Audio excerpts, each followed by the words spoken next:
Hi, I'm so sorry I'm late. Okay, how are you doing? I'm all right. I'm not feeling well, and I'm embarrassed about my behavior yesterday. That's usually not like me, but I just was frustrated. So We do a daily planning workflow in Slack, and I wrote you as my gratitude because I was really grateful that you acknowledged and apologized, because most people they're too proud. And that really, I cried when I read your comment about the passive aggressive. I was just like, oh man, I know it was a bad day yesterday, but I didn't have my laptop because my husband had issues with his laptop. So I gave him mine, and I had no access to Slack. I don't have it on my iPhone. So, and when it comes to money, I just get really fearful, and I have to work through that. I know, great growing up problems. So I felt absolutely horrible. And then, Jody and I spoke, and I didn't realize she had been running late with meetings. She had said 4. So, it's 5 o'clock. And I guess it's also, Amanda, from living in New York City for so long, and you've been burnt so many times. That protective zone gets on me. So I was just like, wait, what's going on? And I was just frustrated. So I really felt bad, but I just wanted you guys to know I'm really sorry. I didn't mean, that's not who I am usually. And I just, it's something that Jody and I worked through ourselves, actually. I want to say maybe 2 years ago, we started working with Alex Sharfin, and he talks about this a lot, about how when you are growing a big company, you face a lot of personal development opportunities. And especially when you start working with the team, you can't get away with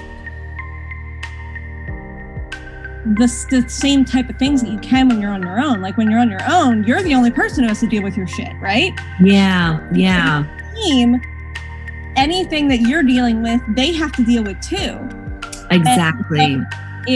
It forces you to have to work through things and look at yourself. And the trouble of it is that you, and I don't mean just you, I mean like you. No, I know you're speaking in general. You, as a CEO, you're placed in the position of the most constraint and the most pressure.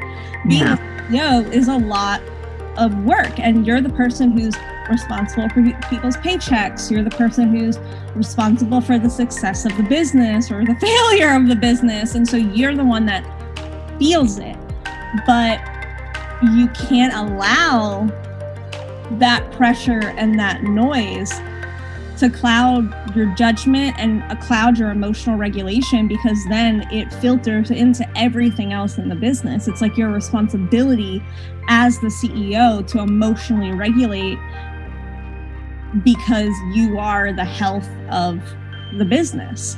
And so Jody and I have had to really work on that a lot. And it's come down to we really try as hard as we can not to ever communicate in a place of pressure, constraint, lack of clarity.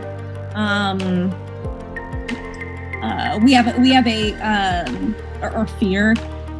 And we have a saying in our company. It's called curiosity over judgment.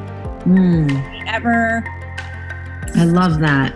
Where if our instinct is they did me wrong, or they did this wrong, or they made this mistake, or this was poor quality, to acknowledge the instinct and then let it go away, and instead respond with curiosity. Yeah, that's brilliant, Amanda. Thank you. Yeah. I'm new at this. Because to be honest, I'm like, maybe I shouldn't just run a business. Maybe I should just go back to 9 to 5. I felt that way too. It's hard fucking work. And talk about facing yourself. It's hard. And partly I think, I will be honest, I was very challenged by your copy questionnaire, because it forced me to really go deep. And I I think there's this part of me that's terrified of being responsible for all of this. Not that I'm not a responsible person, but when you are a leader, you're the lightning rod. And again, I was really embarrassed by my behavior yesterday, but at the same time, like, I kind of was frustrated because I'm like, wait a minute, why did I overpay? And I just thought it was from your end, because I was talking to PayPal about it and they were telling me. So I'm a big advocate of just making corrections and lemonades out of lemons. I'm really all about that. So I appreciate you and Jody holding that space for me and understanding that I really am sorry. I didn't mean to like have this all be crazy. So